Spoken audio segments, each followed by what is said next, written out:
RevKev here. I'm in a different spot than my normal videos, and I'll explain why in a couple of days. But I wanted to take a few minutes to talk with you about Bill and Ted Face the Music. So let's chat.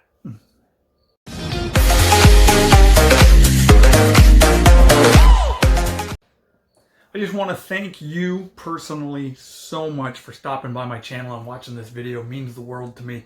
If you're new to the channel, man, I would love it if you would hit that subscribe button and become part of the community.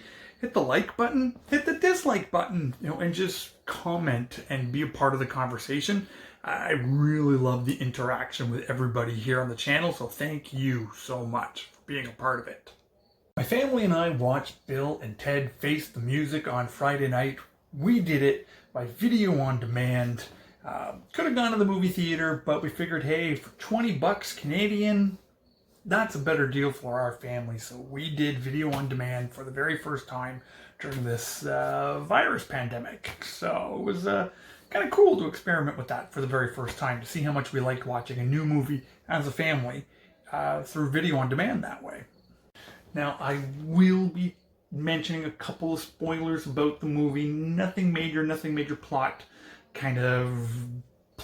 major plot points, but you can't talk about the movie without a few spoilery kind of things. So let's just break this down. Okay, number one, I'm a pastor, right? Now, I've said this before on this channel, I don't watch movies, I don't consume multimedia, I don't, kind of play video games, kind of expecting things to be Christian or expecting things to align with a biblical worldview. I don't expect that. And so when I watch these movies, and when there's the little jokes about Jesus and things like that, like, I'm not one of these guys who gets all offended by it. But one thing I really love is I love a good save humanity, save the world story, because that's kind of one of my core convictions as a pastor, as a Christian, is I believe that there is an answer to that desire to see all of humanity saved, and to see the world made a better place. So I love stories like this. So right off the bat, the fact that Bill and Ted Face the Music was kind of finishing off that storyline, that we were going to see Bill and Ted finally kind of bring the world together and save the world and create this beautiful future utopia that we've seen. I was really looking forward to seeing it. Now, enjoyed the movie, laughed from beginning to end, but here's where I just have to nitpick a couple of things, and I would love to hear your thoughts on these points as well. Put them in the comments. So let's nitpick a couple of things. I despise sequels that change the movie before it. I despise sequels where you basically have to forget everything that you knew before. And sadly, Bill and Ted Face the Music expect us to forget about the ending of Bill and Ted's Bogus Journey. Bogus Journey ends with Bill and Ted, before a worldwide audience, play their music and unite the planet. And then when it gets into the end credits, we see, how the entire world watched Wild Stallions win this competition. And then you start to see how the world changed. Now, Bill and Ted Face the Music starts with saying that Wild Stallions got really popular and they played their big giant concert, and then they had a bunch of scandals, and then the band broke up. But here in this movie, they showed you what happened. Like, here you can see, because of the tour of the Wild Stallions, crops began to increase. So they started to deal with poverty and world hunger. They started, and again, as the popularity of the band continued, more and more things happened. Their tour went to the Middle East, and they achieved peace in the Middle East. See, they did so much more than just play a big concert in the Grand Canyon. Like, they want you to just kind of forget that hunger has been dealt with, poverty has been dealt with, peace in the Middle East has been dealt with.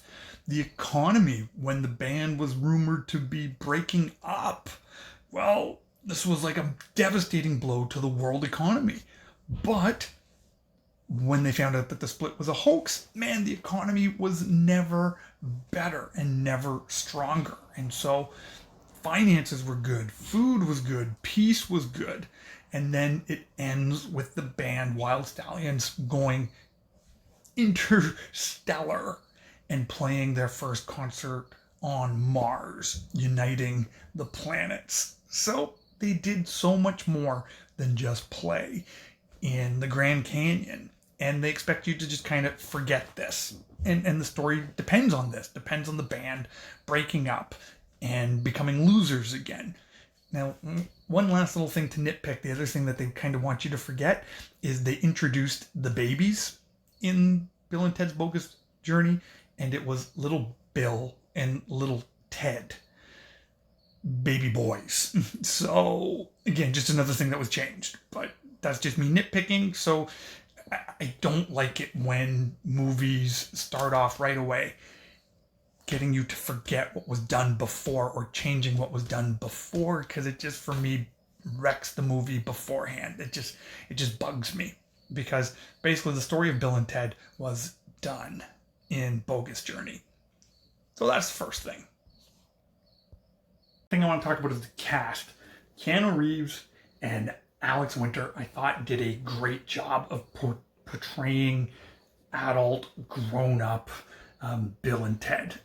I think they nailed it. Like, they still had some of the quirkiness of their characters from when they were teenagers, but there was a maturity to them. You know, yeah, they were a little simple and kind of, you know, when they're going to marriage counseling, it's kind of ridiculous that they would just even assume to go, you know, two couples together and be joined at the hip as the guys.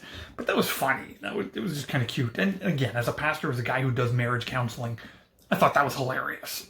I really did. I laughed my head off throughout the whole thing, because I've been on the other side of that couch doing marriage counseling. And so it can be awkward doing those meetings. And so I thought that just added a lot of really cool life into that. The characters of the daughters, for me, I hate to say it, but it didn't work. And this is the thing, like Samara Weaving and Bridget Lundy Payne are great actresses. Like other stuff that they've done, they're phenomenal actresses, but they felt like characters out of time. They were trying too much to make them look like Bill and Ted. They were trying too much to act exactly like Bill and Ted. And Bill and Ted are a product of the 80s. They're a product of the 80s California, Fast Times at Ridgemont High, Valley Girl, all those type of stereotypical Valley, California, 80s surfer dude kind of movies.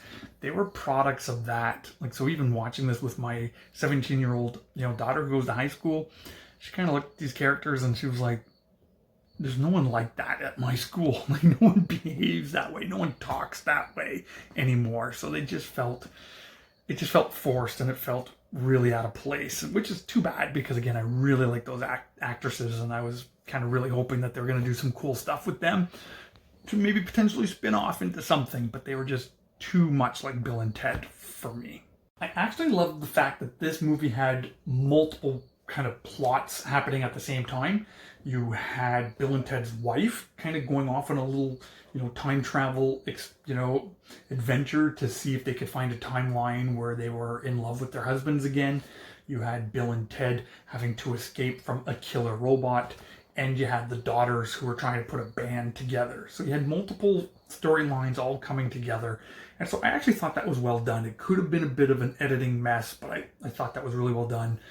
The pacing of it, I enjoyed. I thought it was really good. It kept my interest through all three storylines, even despite some of the weaknesses that I just shared.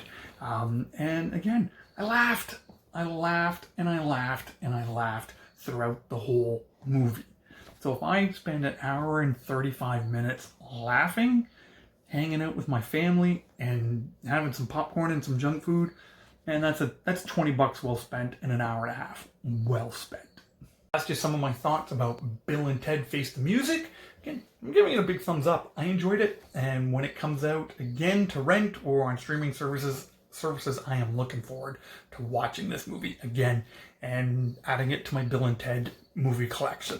So I'd love to know what you thought about this movie. Did you see it? Did you go to the theaters? What was that like? Did you do it on demand? And I'd love to know what you thought about that movie in the comment section below. And until the next video, again, thank you for being a part of this community. Really appreciate you. And Snow, I pray for you too as well. And I don't care if you don't believe what I believe. I believe what I believe, and I pray for you. So thanks for being part of the community. Until the next video, God bless you, and we'll talk to you soon. Take care.